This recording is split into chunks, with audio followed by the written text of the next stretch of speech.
복음 2장 1절에서 12절 말씀. 헤롯 왕 때 예수님께서 유대 베들레헴에서 나시매 동방으로부터 박사들이 예루살렘에 이르러 말하되 유대인의 왕으로 나신 이가 어디 계시냐? 우리가 동방에서 그의 별을 보고 그에게 경배하러 왔노라니. 헤롯 왕과 온 예루살렘이 듣고 소동한지라. 왕이 모든 대제사장과 백성의 서기관을 모아 그리스도가 어디서 나겠느냐 물으니 이르되 유대 베들레헴에 오니 이는 선지자로 이렇게 기록된 바 또 유대 땅 베들레헴아 너는 유다 골 중에서 가장 작지 아니하도다. 내게서 한 다스린 자가 나와서 내 백성 이스라엘의 목자가 되리라 하였음이니라. 이 헤롯이 가만히 박사들을 불러 별이 나타난 때를 자세히 묻고 베들레헴으로 보내며 이르되 가서 아기에 대하여 자세히 알아보고 잤거든. 내게 구하여 나도 가서 그에게 경배하게 하라. 박사들이 왕의 말을 듣고 갈새 동방에서 보던 그 별이 문득 앞서 인도하여 가다가 아기 있는 곳 위에 머물러 서 있느니라. 그들이 별을 보고 매우 크게 기뻐하였더라. 집에 들어가 아기와 그의 어머니 마리아가 함께 있는 것을 보고 엎드려 아기께 경배하고 보배압을 열어 황금과 유황과 몰락을 예물로 드리니라. 그들은 꿈에 헤롯에게로 돌아가지 말라 지시심을 받아 다른 길로 호국에 돌아가니라. 아멘. 예수님의 탄생 시리즈로 말씀을 나누고 있습니다. 오늘은 The Star, 그 별에 대해서 한번 나누기로 원합니다. 유대인의 왕으로 나신 이가 어디 계시냐? 우리가 동방에서 그의 별을 보고 그에게 경배하러 왔느니라. 오늘 이 시간에는 좀 과학 얘기를 좀 많이 할 텐데 좀 자세히 들어보시면은 우리가 될 줄 믿습니다. 성탄절이 되면 늘 생각하는 것들이 여러 가지 소재들이 있죠. 그 중에 우리가 단연 기억되는 것이 이 동방 박사들일 것입니다. 동방 박사들. 동방 박사들이 아기 예수께 경배하는 그런 그림이라든가 연극 그런 것도 우리가 많이 보았을 것입니다. 동방 박사들 그러면 그들이 예수님께 황금과 유황과 몰락을 드렸다 하는 그런 기본적인 인포메이션들 우리가 다 갖고 있는 줄로 압니다. 자, 그러면은 동방 박사들이 아기 예수께 찾아왔는데 그냥 찾아왔느냐? 성경 것이 아니라 무엇의 인도함을 받았다 그랬습니까? The Star, 그 별의 인도함을 받았다 이렇게 말씀하고 있습니다. 오늘 마태복음 보니까 2장 1절, 2절, 7절, 9절, 10절을 보니까 별의 인도함을 받았다라고 별에 대해서 많이 강조하고 있는데 그 별이 예수님의 탄생과 어떤 관계가 있느냐? 우연한 별이냐? 아니면 하나님의 어떤 깊고 깊은 오묘함 속에서 숨겨져서 나타나는 그 별이냐? 그리고 그 별이 예수님의 탄생과 관련이 있었다면은 이것이 우연이 아니고 하나님의 어떤 큰 계획과 경륜 속에 나타나는 별이라면은 그 별이 예수님의 탄생을 암시했다면은 장차 예수님께서 이 땅에 강림하실 때인데 재림하실 때도 천상의 어떤 징조가 있을 것인가 아주 귀한 메시지가 이 속에 담겨져 있습니다. 그래서 우리는 가끔 보면은 동방 박사 그러면은 별을 따라왔다 해가지고 추비 보면 어떻습니까? 최꼭대기에 별을 그런 거 보시죠? 그 별이 그냥 다이슨 별이다 그렇게 얘기하고 하는데 그것은 그냥 수박 겉핥기식이지만 성경을 자세히 보시면은 그 별의 의미가 무엇인가를 오늘 우리들에게 소개해주고 있는 것을 볼 수 있습니다. 예수님의 탄생을 가장 먼저 본 사람은 누구냐면은 그 지경에 양을 치고 있는 목자들이 천사들의 지시함을 받고 구유에 태어난 아기 예수를 제일 먼저 그들이 목격하는 목격자가 됩니다. 그리고 두 번째로는 장소를 약간 옮겨서 아기 예수를 어느 집인지 모르지만 집에다 옮겨놓는 그 모습에 동방 박사들이 찾아가서 황금과 유황과 몰락을 드리고 경배하는 모습을 우리가 볼 수 있습니다. 자, 그러면은 이 동방 박사들이 어디서 왔느냐? 동방으로부터 왔다 했습니다. 성경에 보니까 동방으로부터. 동방은 어디냐면 우리 식으로 말하면 지금 저 바벨론, 당시의 바사 아라비아로 추정할 수 있습니다. 당시 그 지역은 천문학이 굉장히 발달한 그런 지역이었습니다. 그 별을 연구하고 또 점성술을 연구하고 오늘날도 천문학을 많이 연구하지만 그 당시는 굉장히 그 부분에 대해서 발달했다고 합니다. 그곳에 이 박사들이 별을 연구하다가 이상한 별을 발견하고 먼 길을 떠나서 베들레헴까지 오게 된 과정을 우리가 볼 수 있죠. 예수님을 찾아온 동방 박사들은 그다음 누구였느냐? 전승에 의하면 당시 역사를 기록에 의하면은 딱 세 사람이 아니라 한 그룹으로 됐기 때문에 세 사람 이상일 것이다. 되게 한 과학적으로 연구하고 그런 무리들이 한 12명에서 한 16명 이렇게 그룹을 짜가지고 다녔다 그래요. 다니면서 별을 연구하고 리포트를 쓰고 그렇게 했는데 전승이 하면 이 동방박사의 세 사람 박사들이 누구냐면 멜카이어, 또 벨사르, 카스파 이런 사람들이 있는데 나중에 이분들은 나중에 예수님의 제자 도마로부터 세례를 받고 그들이 예수를 아주 깊게 영접했다라고 쓰여져 있습니다. 하여튼 그 동방박사들이 보았던 그 별이 무엇이냐, 그 별을 오늘 이 시간 짧은 시간에 한번 살펴보기를 원합니다. 많은 사람들이 지금까지도 그 별에 대해서 지대한 관심을 가져왔습니다. 그래서 그 별이 무슨 별일까? 아마 혜성일 것이다. 혜성. 그렇게 주장하기도 합니다. 혜성, 우리가 잘 아는 혜성은 뭐냐면은 거대한 불덩어리입니다. 그렇죠? 그래서 혜성에 대해서 당시에 정보가 많이 없었지만 이 혜성은 불규칙적으로 나타나고 다양한 크기와 형태와 바퀴, 특색 있는 꼬리, 갑자기 사라지는 그런. 그래서 그 풀지 못하는 별이 무엇이냐? 그래서 이게 아마 혜성일 것이다. 불덩어리 모양. 근데 고대에서는 이 혜성을 재앙의 징조로 많이 보았다고 합니다. 그러다가 1682년 불덩어리인데 헨리라는 사람이 어느 날, 이분도 헨리도 굉장히 과학자죠. 과학을 연구하다가 별 연구하다가 케플러가 과학자죠. 천문학자인데 케플러가 연구하는 글들 보다가 뭔가를 발견하게 됐습니다. 그래서 1682년 헨리라는 사람이 젊은 과학자죠. 케플러가 연구한 것을 쭉 들여봤더니 하늘에 밝은 혜성이 나타났는데 그게 언제 나타나는지 조사해봤더니 1531년, 1456년, 1380년, 1305년 이렇게 하여튼 주기적으로 별이 나타난 것을 발견하게 된 것입니다. 그런데 이상하게 봤더니 그 큰 이상한 별이 나타나는데 주기가 75년 만에 나타나는 거예요. 75년 만에 한 번씩 나타나는 거예요. 그래서 헨리가 나중에 해성 천문학이라는 총론을 써가지고 이 별의 이름을 자기 이름을 따서 헨리 혜성이다. 그렇게 밝혀놓은 것을 볼 수 있는데 제일 지구상에 마지막으로 발견된 이 헨리 혜성이 언제냐? 우리가 잘 알죠? 1986년 저 러시아 그쪽으로 오면서 꼬리가 살짝 부딪혔대요. 지구에. 그 지금까지도 거기에 풀 한 폭이 안 납니다. 신기하죠? 한번 때리면 끝나는 거예요.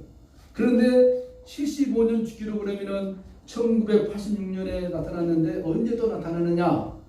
2061년에 이 헨리 혜성이라는 별이 지구에 오게 되어 있다는 것이 이 연구에 의하면. 그렇죠? 자, 그러면은 오늘날 과학의 발달과 믿음의 역사를 말미암아 예수님을 신실하게 믿는 창조과학회라는 과학회가 있습니다. 이게 아주 믿음이 돈독한 사람들이 모여서 과학을 연구하는, 주로 카이스트 교수들이 많이 들어가 있죠. 그 장로님, 집사님, 그 과학자들이 연구를 했습니다. 더 깊게 창세기를 연구하다가 이런 것들 발견했는데 이 우리가 살고 있는 것이 무엇이죠? 지구죠. 지구는 태양을 중심으로 이렇게 움직이고 있습니다. 그리고 우리가 태양계로 하는 것이라는데 제가 뭐 하나 보여드릴게요. 지구가 태양을 도는데 그냥 도는 것이 아니라 얼마나 빨리 도느냐면은 여기 이제 그림을 한번 보면은 자, 지구가 저 위에서 찍은 것입니다. 지금 지구가 태양을 도는 거죠. 가만히 있는 게 아니에요. 지금 도는데 평균 시속 1000km에서 1600km 도는 거죠. 이게 가만 이게 좀 자 태양입니다. 이게 좀 도는 거예요. 이게 돌면서 가는 게요. 한 번 도는데 밤낮에서 자전. 계속해서 1년 360일 태양입니다. 이렇게 도는 것을 공전. 이게 도는데 시속 1000km에서 1600km를 도는 거예요. 우리가 자동차로 시속 200km 달려봤으니까 땀나죠. 1000에서 1600km 도는데 우리가 왜 못 느끼느냐? 중력 때문에 못 느끼기 때문에 있습니다. 가만히 있는 것처럼. 이렇게 움직이고 있다는 것이죠. 자, 그러면은 하나님께서 태양을 중심으로 행성들을 만드는데 일정하게 주기적으로 돌아가는데 이 행성들이 그냥 도는 것이 아니라 메시아의 탄생과 관련되어져서 하나님께서 그렇게 움직여가고 있다는 사실을 우리가 주목을 해야 되겠죠. 그런데 이 태양에서 태양을 중심으로 도는 행성들이 있는데 가장 가까이는 수성이 있고, 이 태양입니다. 수성이 있고 금성이 있고 지구, 화성, 목성, 토성, 천왕성, 해왕성, 이런 그 간격으로 이게 태양을 중심으로 각자 도는 거예요. 각자 도는 거예요. 그렇죠?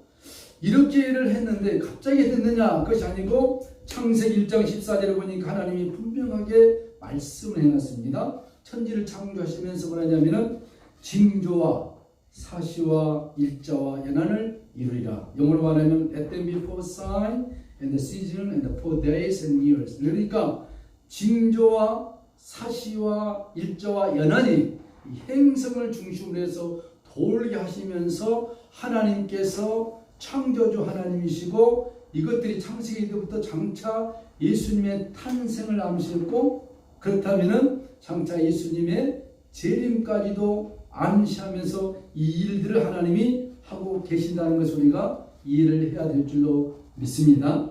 자, 태양을 중심으로 별들이 움직이는데 지구는 그 작은 행성 중에 세 번째인데, 그 행성 가운데 가장 큰 별이 뭐냐? 목성이다.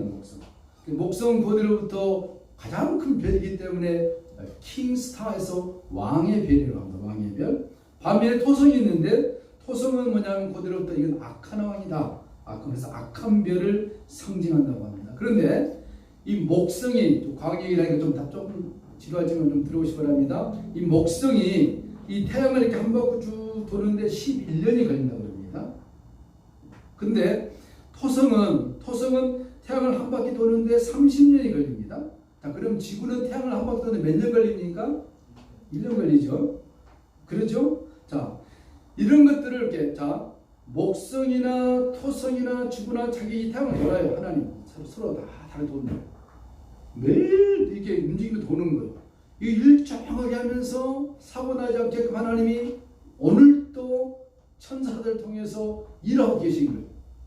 태양을 중심으로 움직이고 있습니다. 자, 그런데 이 중요합니다. 목성과 토성과 이렇게 이제 서로 이게 태양입니다. 이 돌이 돌잖아요. 이렇게 막 서로 돌면 도는데, 이 목성과 토성과 지구가 일직선이 딱 되는, 이게 지구에서 볼 때 일직선이 딱 되는 게 한 번씩 나타납니다.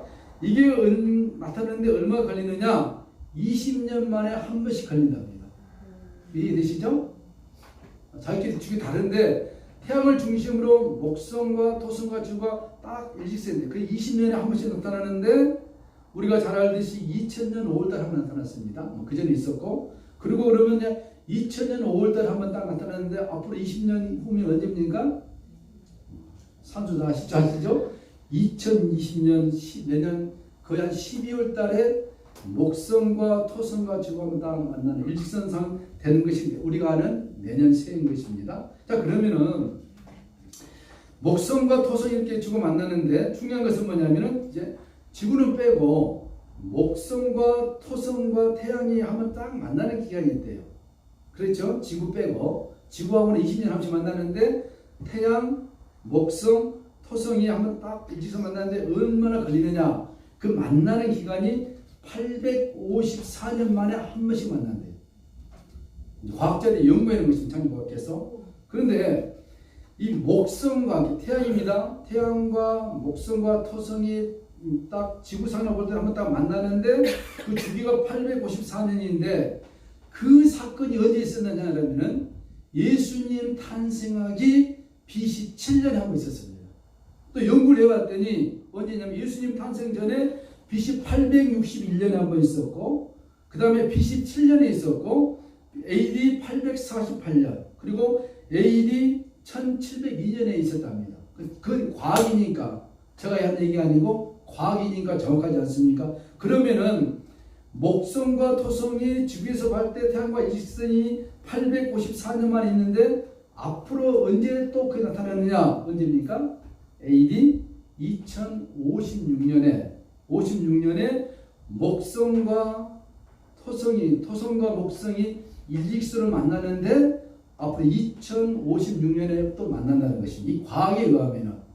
그러면은 목성과 토성이 이렇게 만나는 것이 그냥 만난 게 아니라 예수님의 탄생이 있기 BC 7년에 그 현상이 나타난 거예요. 그렇죠? 예수 탄생 직전에 이런 사건이 있었다는 것입니다. 그러면은 왜 BC 7년에 있었느냐는 것인데, 그것은 예수님의 탄생에 대해서 성경이, 구약 성경 미가서나 이사야 보면은 예언들이 되어져 있습니다. 메시아가 올 테인데 이러이러한 징조들이 있을 것이다. 자, 그러면 다시 돌아가서 이 동방 박사들은 누구냐? 이 사람들은 과학에 관해서 아주 정통한 사람들입니다. 이 동방 박사는 또 뭐냐면 성경의 예언에 대해서 굉장히 연구를 많이 한 사람들입니다. 그러면 우리가 이 동방 박사들은 과연 누구냐는 것입니다. 어떤 사람은 동방 박사 그러니까 한국 사람이겠다. 그건 아닙니다. 동방은 우리가 말하는 그런 것이 아니고, 이 동방 박사들이 누구냐면은 예루살렘이 구약시대 멸망할 때 바벨론 포로로 끌려간 이스라엘 유대인들인 것입니다. 그들이 끌려가서 참 포로로 바벨론 바사에서 엄청 어려움을 살았는데, 그러다가 하나님의 특별한 은혜로 말미암아 BC 373년에 고레스 왕을 통해서 너희들은 본국으로 돌아가라. 그래서 많은 사람들이 본국으로 돌아왔습니다. 그 중에 과학을 연구하고 과학에 관심이 있는 천문학학자들은 남았습니다. 왜? 그 당시 그 바벨론주의 그런 학문이 발달했기 때문에 하나님 남기신 것이죠. 그들은 돌아오지 않고 대대손손으로 아버지가 죽고 할아버지가 죽으면 후손들이 계속 연구를 한 것입니다. 몇 대를 거쳐서 하나님이 남겨놓으신 자들이, 그들이 별을 연구하면서 구약의 예언서들을 연구하면서 공부하면서 장차 이 별들에 대해서 쭉 연구를 하다가 어느 날 봤더니 자기들의 그 타임스케줄을 보니까 이상한 큰 별이 비추는 거예요. 그 별을 따라서 그들이 먼 길을 따라오는 것입니다. 우리가 말하는 동방박사가 하면 이방인으로서 점성술을 연구하면서 갑자기 그냥 로또 맞듯이 맞아서 별을 따라오다가 예수님의 탄생을 목격했다. 그렇게 우리가 알고 있는데 전혀 네버 그런 게 아니라는 것입니다. 동방박사는 이미 하나님께서 오래전부터 그들을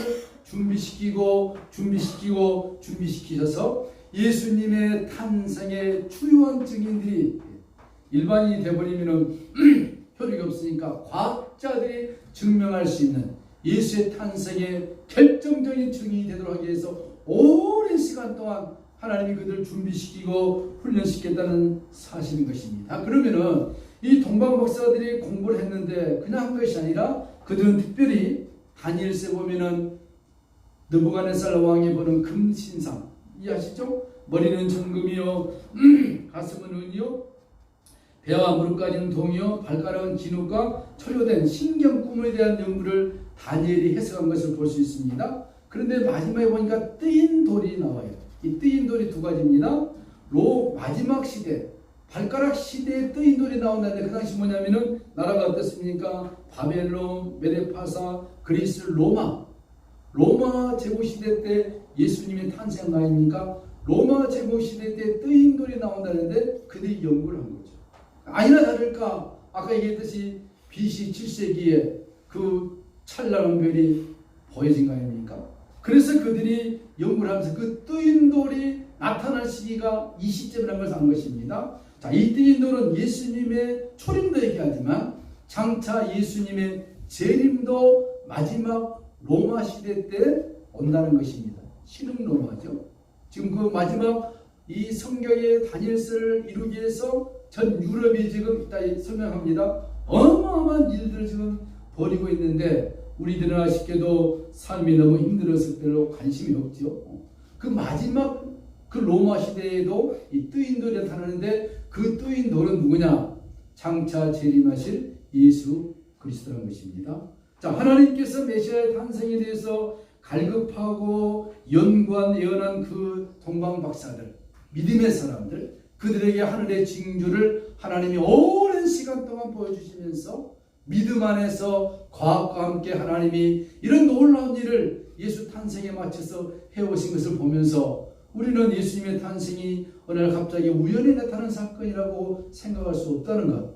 하나님의 절묘한 계획과 오묘한 섭리 속에서 그러한 일을 하겠다는 것입니다. 자, 그러면 예수님의 초림 탄생에 신기하게도 하늘의 전체를 연구해 봤다니, 이 연구한 것은 제가 한 것이 아니고 창조과학계에서 우리가 뭐 시스템이 있으면 막 귀들을 보여주면서 쭉 하면 좋겠지만 그건 안 되니까 창조과학계에서 연구한 것들입니다. 이때 함께 등장한 별이 뭐냐면 금성인 것입니다. 금성, 우리가 잘 아는 영어로 비너스죠. 비너스, 여성별이지 않습니까? 다 정리하면은 이 목성은 가장 큰 별로서 왕의 별이고, 토성은 적은 별 형성으로서 악한 별이고, 이 금성은 여성을 상징하는데, 이것을 이때 태양계를 중심으로 징조를 보여주는데, 영적으로 풀면은 그 목성은 왕의 별인데 오실 메시아의 별이고, 토성은 아까 목성과 토성이 만나지 않았습니까? 악한 별로서 당시 왕이 누굽니까? 헤로드 왕이고, 이 금성은 마리아를 상징한 별이다. 이렇게까지 해석을 할 수가 있는 것입니다. 자, 그런데 오늘 성경에 보니까 별을 따라 오다가 갑자기 별이 없어졌다가 또 별이 나타나지 않습니까? 이것은 그냥 우연일치가 아니라 지구에서 태양에서 실질적으로 목성과 토성이 오른쪽에 있을 때는 지구에서 바라보던 찬란한 빛이 보이지만, 목성과 토성이 태양의 왼쪽에서 볼 때는 안 보이는 거예요. 마치 똑같죠? 우리가 지금 낮이죠? 저 구라파 미국은 밤이죠? 그런 원리라는 것입니다. 이렇게 성경에서 별이 사라졌다가 또 나타나는 거 신기한 것이 아니라 과학으로 증명이 된 것입니다. 어디 쪽에서 보느냐? 태양이 왼쪽이냐 오른쪽에 볼 때 별이 나타났다. 이것을 볼 때 시편 19편에 보면은 하늘이 하나님의 영광을 선포하고 궁창이 그 선언하는 일을 나타내는 거다. 성경 말씀이 너무나도 과학적으로 정확하게 예수의 탄생을 말씀하고 있다는 것입니다. 그러면은 예수님의 탄생을 저 바벨론에 있는 동방 박사들을 통해서 하나님이 시작했다고 우리가 볼 수 있지만, 이미 하나님께서는 예수 그리스도의 탄생을 우리가 불가마 책에서 써놨듯이 브레시트라는 창세기 1장 1절 태초라는 그 단어 속에 예수의 탄생과 예수의 죽음과 예수의 부활과 예수의 승천과 예수 그리스도의 재림이 이 브레시트라는 히브리 단어 속에 다 담겨져 있다는 것, 얼마나 놀랐습니까? 그래서 우리 앞에 있는 성경이 그냥 성경이 아니라 하나님의 오묘하고 절묘하고 신비한 예언서의 말씀을 우리가 믿으면서 이 예수의 탄생 우리가 감격하고 기뻐하는 것입니다. 자, 그러면은 이제 우리가 2019년이죠? 이제 12월 달 얼마 남지 않았습니다. 내년에 새해가 되죠? 2020년. 많은 사람들이 기대를 걸 것입니다. 새해에 하나님께서 우리에게 풍성한 은혜를 주도록 우리가 기도하죠. 기대가 됩니다. 그렇지만 2020년을 굉장히 주목하는 사람들이 많이 생겼습니다. 그것은 무엇이냐면은 우리 지구상에 하나의 예언이 지금 이루어져야 되는데, 그것은 무엇이냐면은 예수님의 공중재림과 지상재림인 것입니다. 그것만 남는 거예요. 그게 되고 나면 이제 천년왕국이 되는데, 예수님의 공중재림과 지상재림이 언제 일어날 것이냐? Who knows? 아무도 모르는 것입니다. 날짜와 기간을 모르는 거예요. 단 우리에게 하나님이 깨어있는 하나님의 백성들에게는 사인, 징조로 보여주십니다. 그 징조로 보여주시는데, 그 징조들은 무엇이냐? 예수님의 탄생과 맞물려서 오늘 봤던 천상의 징조와 지성 자연재의 징조와 이 세상 돌아가는 정치, 경제, 문화, 종교의 징조들이, 이런 징조들이 장차 예수님께서 탄생했던 것처럼 재림하실 것을 보여주고 있는데 보여주십니다. 여러분, 우리가 그 카드 놀이를 해보셨죠? 어렸을 때 우리는 딱지 놀이를 해봤는데, 요즘은 이제 발달해지고 카드들이 나옵니다. 카드가 무슨 말이냐면, 우리가 잘 아는, 우리가 많이 본 카드 무엇입니까? 우리 48 영사기 알죠? 하트. 뭐 그림 그리지 않습니까? 하트 치고 그냥 고들했네 그런 얘기처럼, 지금 얘들도 하트가 많이 나왔습니다. 유기왕이네, 포켓몬이네 하면서 이 카드가 있는데, 이 지금 보여준 카드는 무슨 카드냐면 일루미나이트 카드입니다. 일루미나이트. 이 카드가 언제 나왔냐면 1995년에 만들어진 카드입니다. 그리고 카드 좀 많이 씁니다. 포켓처럼 막 그 카드 보면 그림이 그려져 있지 않습니까? 잭팟 이런처럼 일루미나이티 카드 이런 그림들이 그려져 있는데 신기하게도 1995년 어떤 사람이 카드를 만들었어요. 만들었는데 카드가 많습니다. 이 카드 안에 그려진 그림들이 있는데 그 그림들이 어떤 일부는 그대로 이루어진 거예요. 그 대표적인 것이냐면은 오늘 이쪽에 보면은 돌려봐요. 여기 뭐 좀 더 됐어요. 제일 쪽쪽에 보면은 이 펜타곤입니다. 펜타곤이 불이 난 것이 보이죠? 그 1995년도에 그려진 그림입니다. 근데 저게 어땠습니까? 2001년인가 2년인가요? 쌍둥이 빌딩 터질 때 일어났죠? 그 옆에 것은 뭐냐면 이게 쌍둥이 빌딩이 터지는 것입니다. 그럼 다시 박으면 쪽으로. 근데 재밌는 것은 뭐냐면 저 그림이 있는데 오른쪽에 저 시계탑 그림이 뭐냐면 일본 시계탑 그림입니다. 저 일본 시계탑 그림이 폭파한다는 것입니다. 언제? 2020년 7월 중에. 그 카드에 그려진 거예요. 그 도대체 이것을 어떻게 그렸느냐 하는 거예요. 근데 여기 이제 성취가 되느냐 안 되느냐 그것을 우리가 이제 내년에 지켜볼 일이죠. 그래서 혹사가들은 내년에 일본의 올림픽이 어려울 것이다. 예, 올림픽이 있기 전에 거대한 폭발이 날 것이다. 그것이 뭐냐면 학자들이 얘기한 것입니다. 일본의 동아시아 지진처럼 대지진이 와서 저것이 폭파하게 될 것이다. 그렇게 보고 있습니다. 지금 보고 있습니다. 이것을 누가 그랬느냐 하면은 어떤 사람이 1995년 그랬는데 도대체 어떻게 그랬는지 알고 봤더니 입을 다물고 있습니다. 근데 우리들은 좀 아는 것이 뭐냐면 일루미나이트라고 전 세계를 움직이는 조직이 있습니다. 한 나라의 대통령을 세우고 심지어는 우리나라 대통령이 세우는 데까지도 그들이 개입하고 있고 한국의 유명한 정치가들이 일루미나이트의 회원들입니다. 비밀에. 한국의 유명한 목사들도 일루미나이트의 회원들입니다. 그들이 전 세계 아주 비밀 조직인데 전 세계를 지금 움직여가고 있는 거대한 조직들입니다.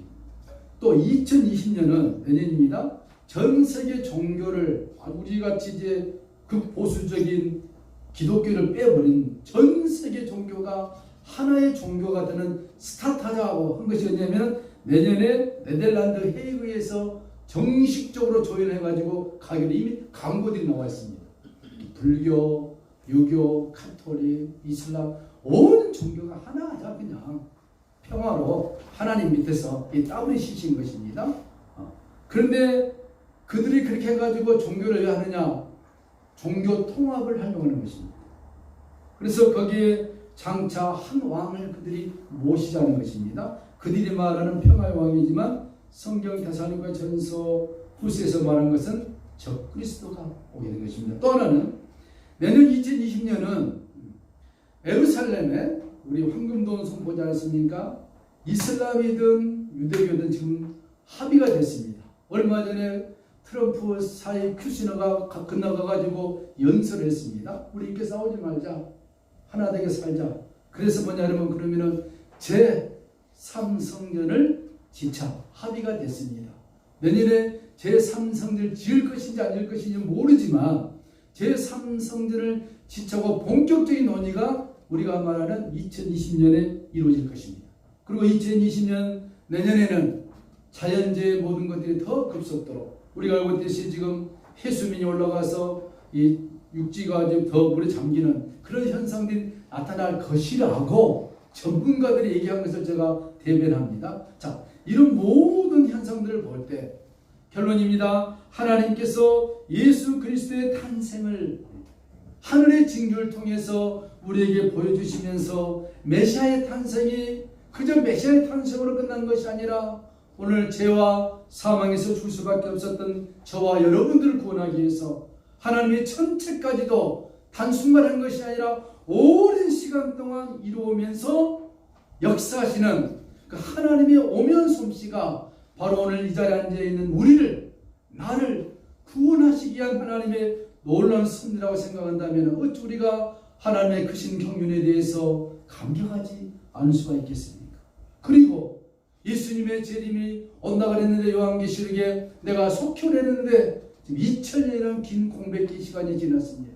2000년 시간은 사도 바울이 얘기했듯이 이방인의 충만한 수가 들어올 때까지 유대인들은 지금 고난 속에 있는 것입니다. 자, 그러면 방금 내가 말씀드렸듯이 2020년부터 쭉 해갈 테인데 또 토성과 목성이 만나는 그 시간이 2056년인데 과연 2056년에 예수님 재림한다 그런 얘기는 아닙니다. 이런 과정들을 볼 때 예수 그리스도의 재림을 향해서 BC 7년에 있었던 그런 상황을 통해서 앞으로 예수의 재림을 위해서 지구 역사상 2000년이라는 긴 시간 동안을 가면서 하나님께서 예수 그리스도의 공중 재림과 지상 재림을 한치도 차없이 지금 한 점 한 점 한 점 준비하고 있는 그 시대 속에 우리가 지금 2019년, 2020년을 바라보면서 저와 여러분들이 살고 있다는 것입니다. 만약 이런 것들이 맞지 않다면 하나님께서 동방박사를 통해서 아기 예수의 탄생을 말씀하신 이 귀한 사건이 어찌 맞을 수가 있겠습니까? 정확히 맞습니다. 우리는 과학자들이 아니기 때문에 천체를 연구하지 못하지만 과학을 연구한 참 믿음 좋은 창조학께서는 이런 별들을 계속 연구를 하고 있습니다. 단순히 연구한 것이 아니라 그런 별들이 나타날 때마다 지상에 이변들이 나타납니다.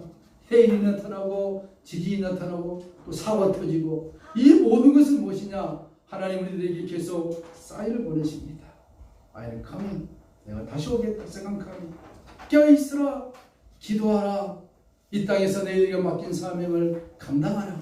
너 영원히 사는 것이 아니라 예수님께서 구약 성경에 약속한 것처럼 반드시 오셨던 것처럼 성경은 360일 동안 예수님의 탄생에 대해서 예언하셨는데 오셨습니다. 신구약 전체를 통해서 예수 그리스도의 재림에 대해서는 1560회 이상을 예언해놨습니다. 오지 않겠습니까? 온다는 것입니다. 그럼 우리는 결론입니다. 예수의 탄생이, 예수님의 그 메시아의 탄생이 우리에게 영원한 기쁨이 된 것을 믿으시기 바랍니다. 그리고 장차 우리가 살아있을지 오실지 우리가 죽어서 오실지 알 수 없지만 예수님의 다시 오심에 대한 그 재림은 온 인류에 대한 심판과 동시에 하나님의 백성들에게는 영광스러운 날이 될 것이라고 성경이 말씀하고 있습니다. 그 우리는 이 사건을 통해서 앞에서 두려워해야 되겠습니까? 아니지 않습니까? 예수님의 탄생으로 말미암아 내가 구원받은 하나님의 백성이기 때문에 다시 오실 만왕의 왕이 있기 때문에 우리는 이 땅에서 믿음으로 얼마든지 승리할 수 있고 하나님께서 우리에게 맡긴 사명을 감당하기 위해서 우리가 기도하는 것들을 하나님이 들으시고 응답해 주시고 우리의 필요한 것들을 넉넉하게 채워주실 것입니다. 저 동방에서 별을 따라 유대 베들레헴까지 오신 그 동방박사의 그 믿음이 오늘 그 별을 통해서 징조를 보여주시는 그 하나님의 은혜가 오늘도 이 시대를 살아가는 우리들에게 성경을 통해서 자연현상을 통해서 말씀을 통해서 천체를 통해서 증거하시면서 너는 나의 변치 않는 나의 백성들이다. 내가 다시 이 땅에 오마 약속하신 하나님의 그 음성을 우리가 놓치지 말아야 할 것입니다. 기쁘다 구주 오셨네 만백성 맞으라 했듯이 내가 속히 오리라. 아멘. 주 예수여 속히 오시옵소서. 이것이 오늘 이 시간 우리들의 진실한 고백이 되시기를 축복합니다. 찬송가 122장 찬송하시겠습니다.